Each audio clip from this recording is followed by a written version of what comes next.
영자 씨의 몸은 꽃처럼 아름다워요. 나이가 들어도 그 아름다움은 변하지 않아요. 어젯밤에 행복했어요. 나도 마찬가지예요. 너무 황홀했어요. 영자 씨, 당신을 만난 건 내 인생의 축복이에요. 이 이야기가 노년의 사랑을 꿈꾸는 분들에게 작은 교훈이 되길 바랍니다. 시작하기 전에 구독과 좋아요는 큰 힘이 됩니다. 저는 69 김영자입니다. 서울에서 작은 꽃집을 운영한 지 벌써 43년이 되었습니다. 남편과 사별한 후 15년 동안 혼자서 꽃과 함께 살아왔습니다. 꽃들이 제 유일한 동반자였고 손님들과의 짧은 대화가 제 하루의 활력소였습니다. 매일 아침 5시 꽃시장에 가서 가장 싱싱한 꽃들을 고르는 일상이 저희 낙이었습니다. 꽃들은 말이 없지만 저에게는 각자의 이야기를 들려주는 친구 같았습니다.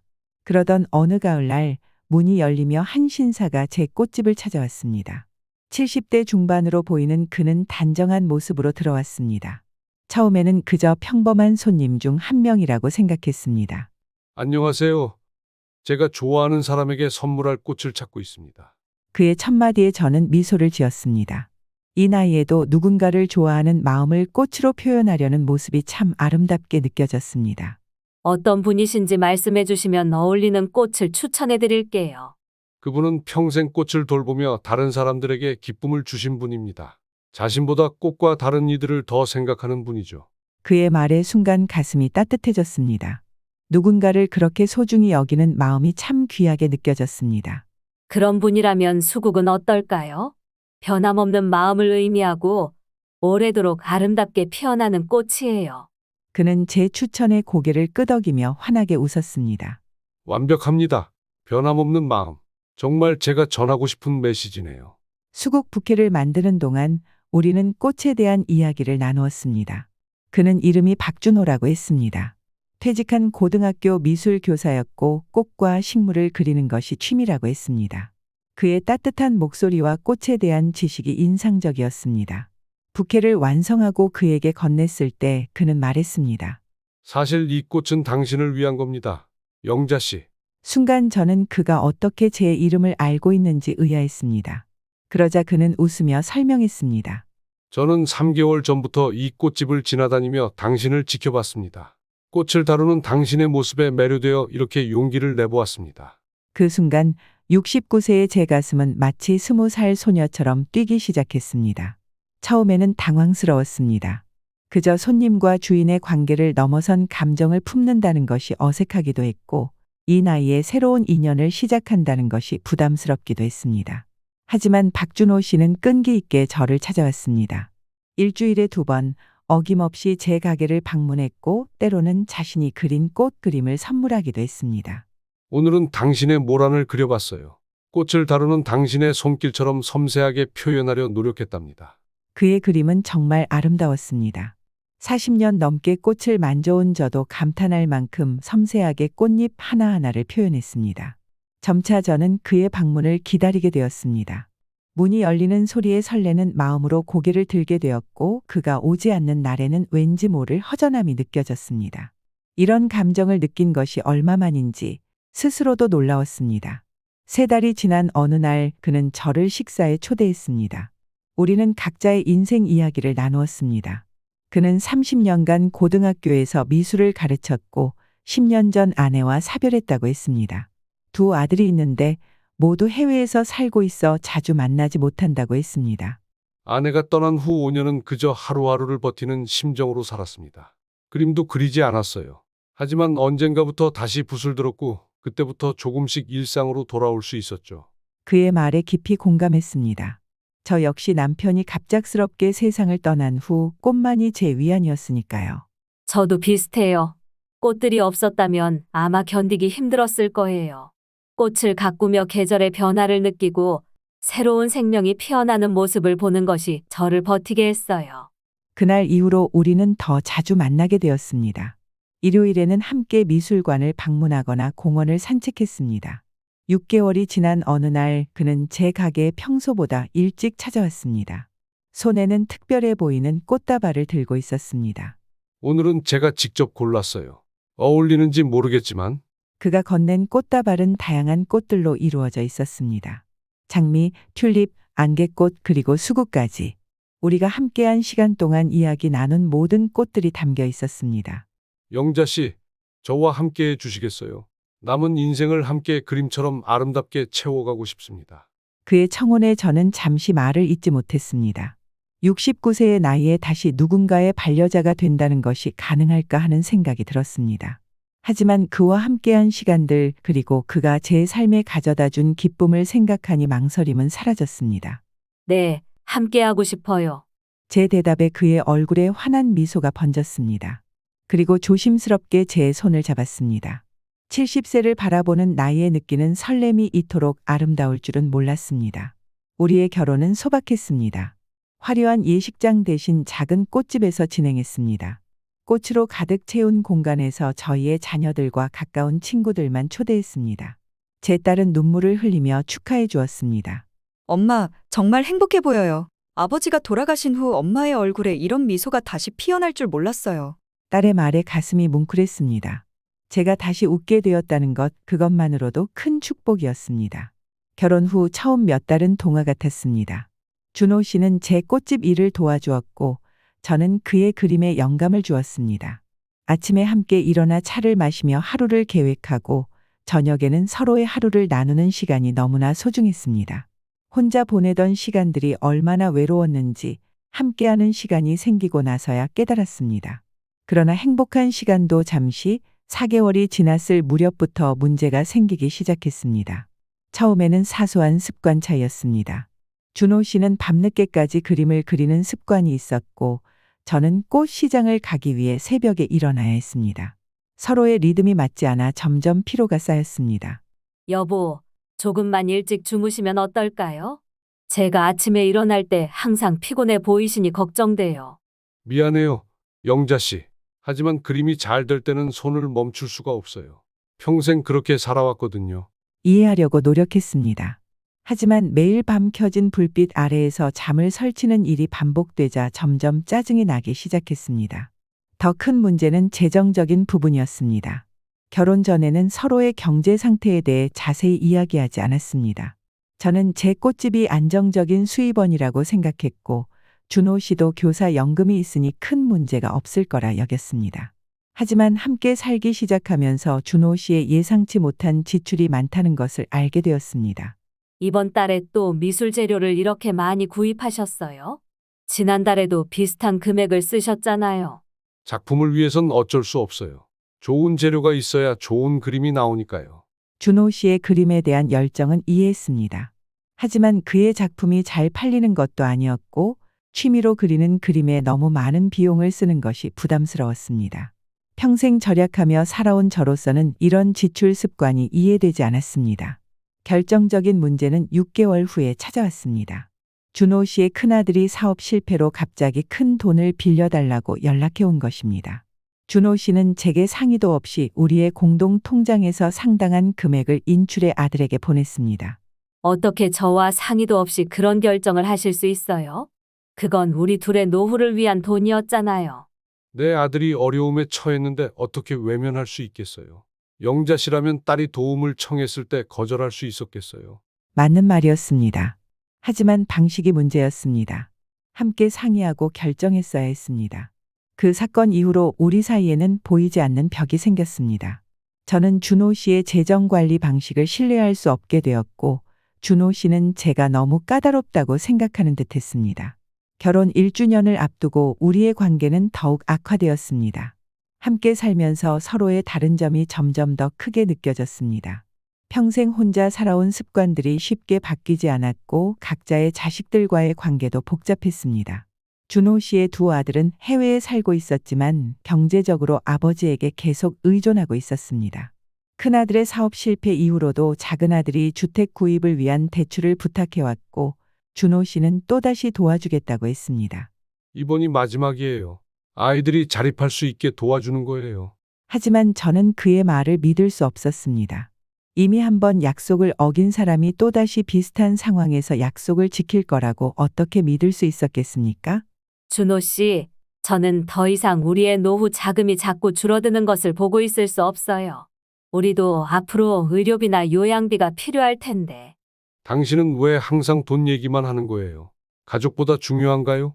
그의 말에 깊은 상처를 받았습니다. 저 역시 딸이 있었고 딸을 사랑했습니다. 하지만 제 딸은 스스로 자신의 삶을 꾸려나가고 있었고 저에게 경제적인 도움을 청한 적이 거의 없었습니다. 우리의 갈등은 생활 방식의 차이로도 이어졌습니다. 준호 씨는 친구들과 자주 만나 술을 마시고 늦게 귀가하는 경우가 많았습니다. 저는 그런 생활이 익숙하지 않았고 밤늦게 혼자 집에 있는 것이 불안했습니다. 오늘은 일찍 들어오시겠다고 약속하셨잖아요. 저녁을 함께 먹기로 했는데.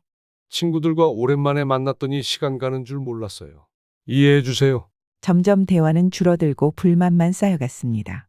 결혼 전에는 서로에게 보여주고 싶었던 좋은 모습만 보였을 뿐 실제 생활에서는 너무나 달랐습니다. 69세, 74세의 나이에 서로의 생활 방식을 바꾸는 것은 생각보다 훨씬 어려웠습니다. 꽃집 운영에도 문제가 생겼습니다. 준호 씨가 저를 도와준다는 명목으로 꽃집 일에 간섭하기 시작했습니다. 40년 넘게 혼자 운영해온 방식에 갑자기 변화가 생기니 불편했습니다. 이 꽃은 여기에 두는 게 더 좋을 것 같아요. 고객들의 시선을 끌 수 있게. 하지만 저는 항상 계절 꽃을 앞에 두고 특별한 꽃은 안쪽에 배치해 왔어요. 저만의 방식이 있어요. 변화를 두려워하면 발전이 없어요. 영자 씨도 좀 더 열린 마음을 가져보세요. 그의 말이 틀린 것은 아니었지만 40년간 쌓아온 제 노하우를 하루아침에 바꾸기는 어려웠습니다. 어느 날 오랜 단골 손님이 저에게 물었습니다. 영자 씨, 요즘 많이 피곤해 보여요. 무슨 일 있으세요? 그 말에 갑자기 눈물이 났습니다. 참았던 감정이 한꺼번에 쏟아져 나왔습니다.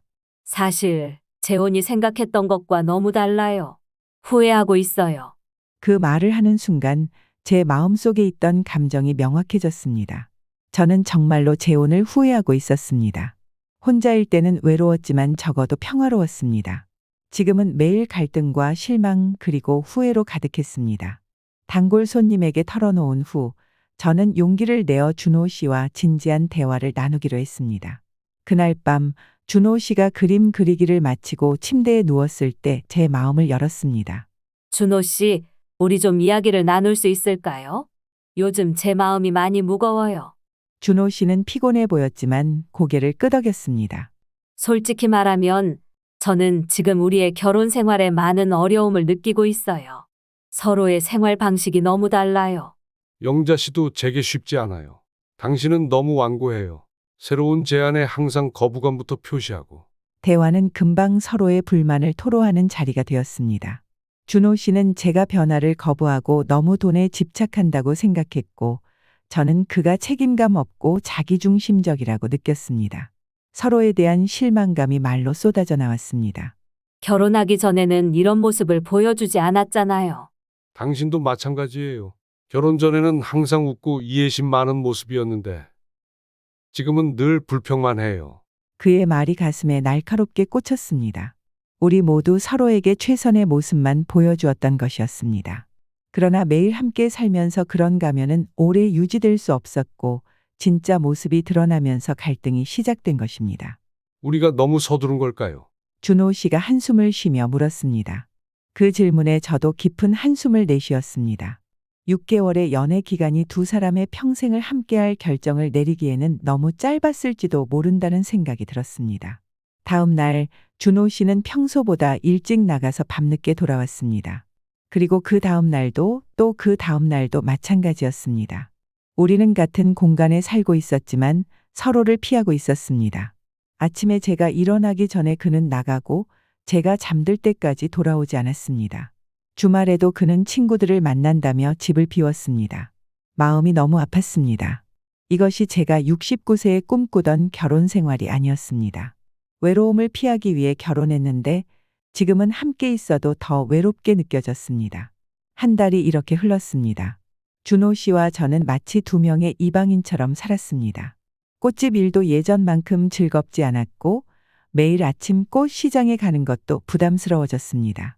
내 인생의 기쁨이던 것들이 하나둘씩 빛을 잃어갔습니다. 어느 날 밤 더 이상 견딜 수 없어 저는 준호 씨가 돌아오기를 기다렸습니다. 밤 11시 현관문이 열리고 그가 들어왔습니다. 술 냄새가 났지만 많이 취한 것 같지는 않았습니다. 준호 씨, 이렇게는 더 이상 살 수 없어요. 우리 관계를 어떻게 할지 결정해야 해요. 그는 한동안 말없이 저를 바라보더니 소파에 앉았습니다. 저도 요즘 많이 생각했어요. 우리가 서로 원하는 것이 너무 달라요. 영자 씨는 안정과 평화를 원하고 저는 아직도 새로운 경험과 변화를 추구하고 있어요. 그럼 우리는 이대로 헤어져야 할까요? 제 목소리가 떨렸습니다. 재혼에 실패한다는 것은 큰 상처였습니다. 주변 사람들의 시선도 두려웠고 다시 혼자가 된다는 생각도 무서웠습니다. 헤어지기 전에 우리가 왜 처음 서로에게 끌렸는지 기억해 볼 필요가 있을 것 같아요. 준호 씨의 말에 저는 잠시 생각에 잠겼습니다. 왜 그를 사랑하게 되었을까요? 그의 따뜻한 미소, 꽃을 대하는 섬세한 시선, 제 이야기를 들어주던 그 집중력. 처음 만났을 때의 감정이 희미하게 떠올랐습니다. 당신이 꽃을 다루는 모습에 반했어요. 그 손길에는 사랑과 존중이 담겨 있었죠. 준호 씨가 제 손을 조심스럽게 잡았습니다. 오랜만에 느끼는 그의 손길이 따뜻했습니다. 영자 씨, 솔직히 말하면 우리 사이에서 유일하게 문제가 없었던 건 침실에서의 시간이었어요. 그의 직설적인 말에 얼굴이 붉어졌습니다. 70대의 나이에도 그런 이야기를 나누는 것이 여전히 부끄러웠습니다. 하지만 그의 말은 사실이었습니다. 다른 모든 면에서 갈등이 있었지만 유독 그 부분만큼은 서로 깊은 교감을 나눌 수 있었습니다. 처음 만났을 때처럼 오늘 밤은 그냥 함께 있어 볼까요? 다른 생각 없이. 준호 씨의 제안에 저는 고개를 끄덕였습니다. 그날 밤 우리는 처음 만났을 때의 설렘으로 돌아갔습니다. 서로의 온기를 느끼며 젊은 시절보다 오히려 더 깊은 교감을 나누었습니다. 나이가 들어감에 따라 육체적인 열정은 줄어들었을지 모르지만 그 자리를 채운 것은 더 깊은 이해와 부드러움이었습니다. 영자 씨의 몸은 꽃처럼 아름다워요. 나이가 들어도 그 아름다움은 변하지 않아요. 그의 속삭임에 저는 긴장을 풀었습니다. 나이든 제 몸에 대한 불안감이 있었지만 준호 씨의 눈빛은 진심으로 저를 아름답게 바라보고 있었습니다. 그 시선 속에서 저는 다시 한번 사랑받는 기쁨을 느꼈습니다. 아침이 밝았을 때 우리는 오랜만에 서로를 바라보며 미소 지었습니다. 하룻밤의 친밀함이 모든 문제를 해결해 주지는 않았지만 적어도 우리에게 대화의 통로를 다시 열어주었습니다. 어젯밤 행복했어요. 제가 조심스럽게 말했습니다. 나도 마찬가지예요. 우리 사이에 아직 특별한 것이 남아있다는 걸 느꼈어요. 우리는 처음으로 진솔한 대화를 나누기 시작했습니다. 더 이상 비난도 방어도 없이 그저 서로의 감정을 솔직하게 표현했습니다. 솔직히 말하면 당신이 아들들에게 돈을 보내는 것이 문제가 아니었어요. 제가 상처받은 건 저와 상의하지 않고 결정했다는 점이었어요. 마치 제 의견은 중요하지 않다고 느껴져서요. 미안해요. 평생 혼자 결정하며 살아왔더니 함께 상의한다는 게 익숙하지 않았어요. 그리고 당신이 반대할까봐 두려웠던 것 같아요. 그의 솔직한 고백에 마음이 아팠습니다. 제가 너무 판단적이었던 걸까요? 그저 우리의 미래를 걱정했을 뿐인데 그것이 준호 씨에게는 비난으로 느껴졌던 것 같았습니다. 저도 인정해요. 제가 너무 고집스럽고 비판적이었어요. 하지만 그건 당신을 사랑하기 때문이에요. 우리의 미래가 걱정돼서 그랬어요. 그날의 대화 이후 우리는 잠시 새로운 희망을 품었습니다. 서로를 더 이해하려고 노력했고 침실에서의 친밀함은 우리 관계의 가장 큰 위안이 되었습니다. 준호 씨는 꽃집 일에 간섭하지 않기로 약속했고 저는 그의 그림에 대한 열정을 존중하기로 했습니다. 한 달 정도는 정말 행복했습니다. 마치 새로운 신혼기를 맞이한 것처럼 서로를 배려하고 사랑했습니다. 밤마다 서로의 온기를 나누며 나이가 무색할 정도로 깊은 교감을 이어갔습니다. 준호 씨는 그때의 행복을 그림으로 담았고 저는 특별한 꽃 장식으로 집을 꾸며 그의 마음에 보답했습니다. 영자 씨, 당신을 만난 건 내 인생의 축복이에요. 잠시 길을 잃었던 것 같아요. 이제 우리가 서로를 정말 이해하기 시작한 것 같아요. 그러나 평화로운 시간은 오래가지 않았습니다. 2달 후 준호 씨의 작은 아들이 갑자기 한국에 돌아왔습니다. 사업 실패로 해외에서의 생활이 어려워졌다며 한동안 우리 집에 머물겠다고 했습니다. 아들이 어려움에 처했으니 도와줘야죠. 이해해 주세요, 영자 씨. 이해하려고 노력했습니다. 하지만 아들의 방문은 우리의 평화를 깨뜨렸습니다. 그는 40대 나이에도 마치 10대처럼 행동했고 늦게까지 컴퓨터 게임을 하며 집안 살림에 전혀 도움을 주지 않았습니다. 준호 씨, 아들이 언제까지 있을 예정인가요? 지금 힘든 시기니까 좀 기다려주세요. 곧 직장을 구하면 독립할 거예요. 하지만 한 달이 지나도 두 달이 지나도 아들은 독립할 기미가 보이지 않았습니다. 오히려 준호 씨에게 사업 자금을 요구하기 시작했습니다. 더 큰 문제는 준호 씨가 그 요구를 거절하지 못한다는 점이었습니다. 또 돈을 주실 건가요? 지난번에 약속하셨잖아요. 더 이상의 경제적 지원은 없을 거라고. 이번이 정말 마지막이에요. 아들이 새 사업을 시작하면 모든 것이 해결될 거예요. 또다시 약속은 깨졌고 우리의 관계는 다시 원점으로 돌아갔습니다. 이번에는 더 심각했습니다. 준호 씨의 아들은 아버지의 귀를 잡고 저에 대한 안 좋은 이야기를 심었습니다. 아버지, 저 여자는 아버지의 돈만 노리는 것 같아요. 제가 도움이 필요할 때마다 반대하잖아요. 이런 말들이 준호 씨에게 영향을 미쳤는지 그의 태도가 조금씩 변하기 시작했습니다. 예전에는 따뜻했던 눈빛이 이제는 의심으로 가득 찼고 우리의 친밀한 시간도 줄어들었습니다.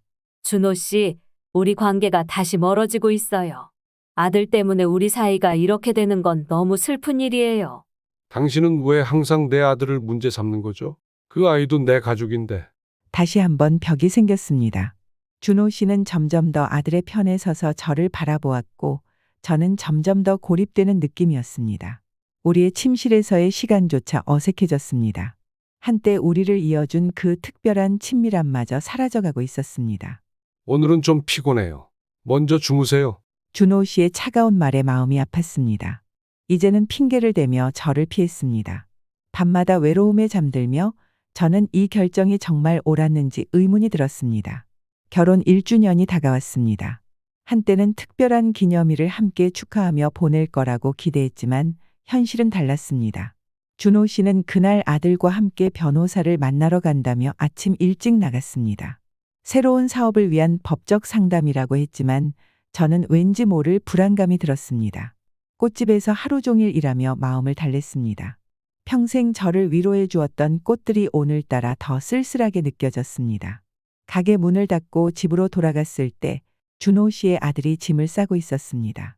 드디어 떠나는 건가 하는 기대감이 들었지만 그의 표정이 심상치 않았습니다. 아버지는 어디 계신가요? 곧 오실 거예요. 영자 씨와 할 얘기가 있대요. 그의 말투에서 뭔가 불길한 예감이 들었습니다. 1시간 후 준호 씨가 돌아왔습니다. 그의 표정은 굳어 있었고 눈빛은 차가웠습니다. 영자 씨, 이야기 좀 해요. 거실에 앉아 준호 씨는 서류 봉투를 꺼냈습니다. 많이 생각해 봤어요. 우리 그만 헤어져요. 그의 말이 제 귀에 천천히 박혔습니다. 이미 예상했던 말이었지만 직접 듣게 되니 가슴이 찢어지는 것 같았습니다. 이혼 서류예요. 변호사와 상담했고 가능한 한 서로에게 공정하게 재산을 나누려고 합니다. 어이가 없었습니다. 재산이라고 할 게 뭐가 있을지. 통장을 합쳤지만 벌써 그 돈은 바닥이었으니까요. 순간 저는 억울했습니다. 이혼? 그 단어가 제 머릿속을 울렸습니다. 69세에 시작한 결혼이 단 1년 만에 실패로 끝난다는 사실이 믿기지 않았습니다. 아들과 함께 새로운 사업을 시작하려고 해요. 서울을 떠나 제주도로 갈 계획입니다. 그제서야 모든 것이 이해되었습니다. 아들이 준호 씨를 설득한 것이었습니다. 아마도 새 사업을 위한 돈이 필요했을 테고 제가 방해가 된다고 생각했을 것입니다. 그래서 결혼 1주년에 이혼 서류를 가져오신 건가요? 타이밍이 좋지 않다는 건 알아요. 하지만 이렇게는 못 살겠어요. 눈물이 흘렀습니다. 참을 수 없이 흘러내렸습니다. 준호 씨는 불편한 듯 시선을 피했습니다. 더 이상 제 눈을 똑바로 쳐다보지 못했습니다. 준호 씨, 우리가 어떻게 이렇게 됐을까요? 서로를 사랑한다고 믿었는데. 사랑만으로는 부족했나 봐요. 우리는 서로 너무 달랐어요. 시작부터 실수였는지도 모르겠어요. 실수라고요? 그 말 진심인가요? 실수.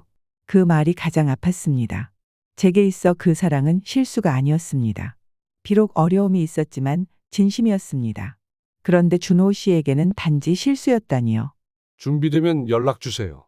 그날 밤 준호 씨와 그의 아들은 짐을 싸서 떠났습니다. 갑작스러운 결정이었지만 분명 오래전부터 계획했던 것 같았습니다.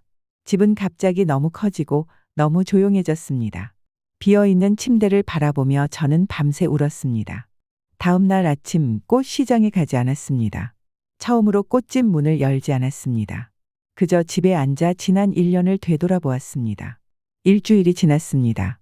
꽃집은 다시 열었지만 예전의 열정은 사라졌습니다. 단골 손님들은 제 변화를 금방 알아차렸지만 더 이상 물어보지 않았습니다. 제 표정이 모든 것을 말해주고 있었기 때문입니다.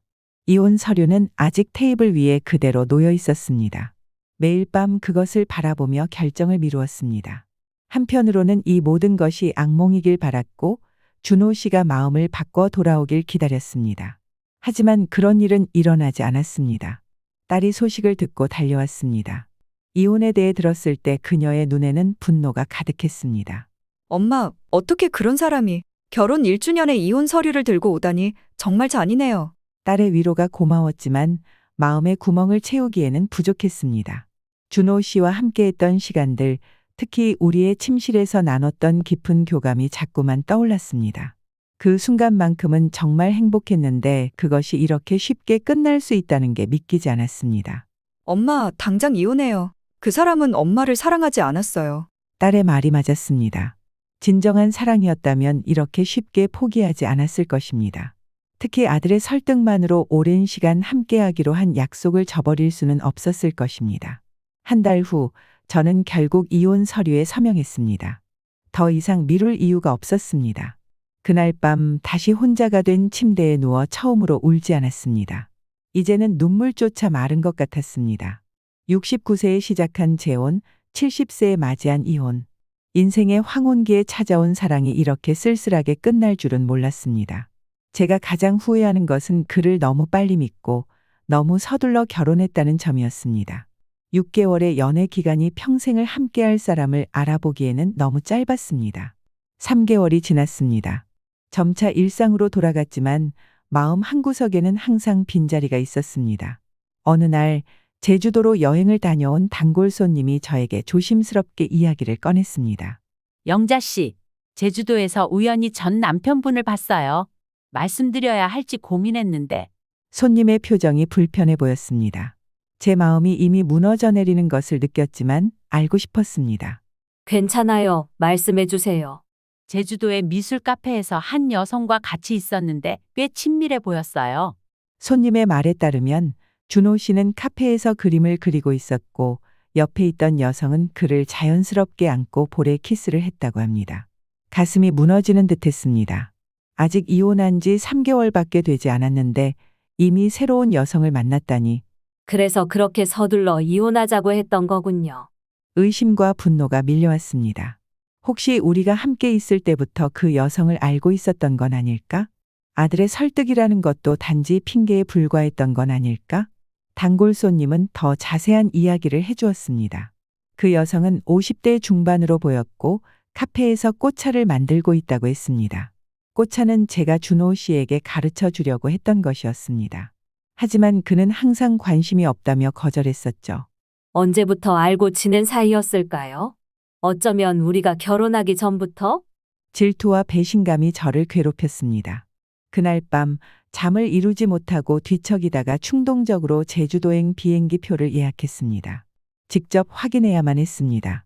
그 카페를 찾아가서 준호 씨와 그 여성을 만나보고 싶었습니다.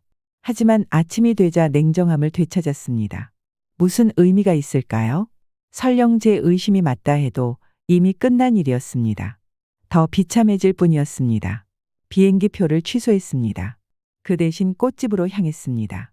오늘따라 꽃들이 더 생기 있게 보였습니다.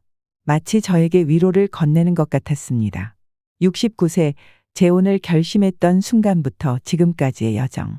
그것은 분명 실수였지만 그 실수를 통해 많은 것을 배웠습니다. 가끔 밤에 혼자 있을 때면 그 시간이 그립기도 합니다. 특히 서로의 온기를 나누던 그 특별한 밤들이 떠오르기도 합니다. 하지만 그 그리움조차도 이제는 아프지 않습니다. 그저 인생의 한 페이지였을 뿐입니다.